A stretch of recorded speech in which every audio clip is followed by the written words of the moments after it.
Cricket ফ্যানদের জন্য বিশেষ সুখবর। শুরু হতে যাচ্ছে এশিয়া কাপ 2025।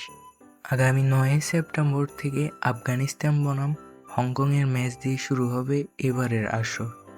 এর ঠিক 2 দিন পর অর্থাৎ 11 সেপ্টেম্বর শুরু হবে এশিয়া কাপে বাংলাদেশের প্রথম ম্যাচ হংকংয়ের বিপক্ষে রাত 8টায়। বাংলাদেশ থেকে দর্শকরা মোবাইলে ট্রফি অ্যাপ বা তাদের অফিসিয়াল ওয়েবসাইটে রেজিস্ট্রেশন করে ম্যাচগুলো উপভোগ করতে পারবেন। তার জন্য আপনাদের প্লে স্টোরে যেতে হবে, তারপর সার্চ বারে সার্চ করতে হবে ট্রফি অ্যাপ, তারপর অ্যাপটা ডাউনলোড করতে হবে।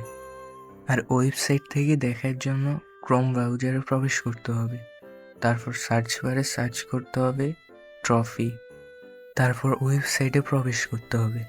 আর যারা টিভিতে দেখতে চান তারা টি স্পোর্টস ও জি টিভিতে ম্যাচগুলো দেখতে পারবেন। এই ভিডিওতে দেওয়া তথ্যগুলো প্রকাশিত খবর ও অফিসিয়াল সূত্রের উপর ভিত্তি করে দেওয়া হয়েছে। এশিয়া কাপ 2025-এর সবগুলো আপডেট তথ্য পেতে এবং এইরকম নিত্য নতুন ভিডিও পেতে চ্যানেলটি সাবস্ক্রাইব করে আমাদের সাথে থাকুন। ধন্যবাদ।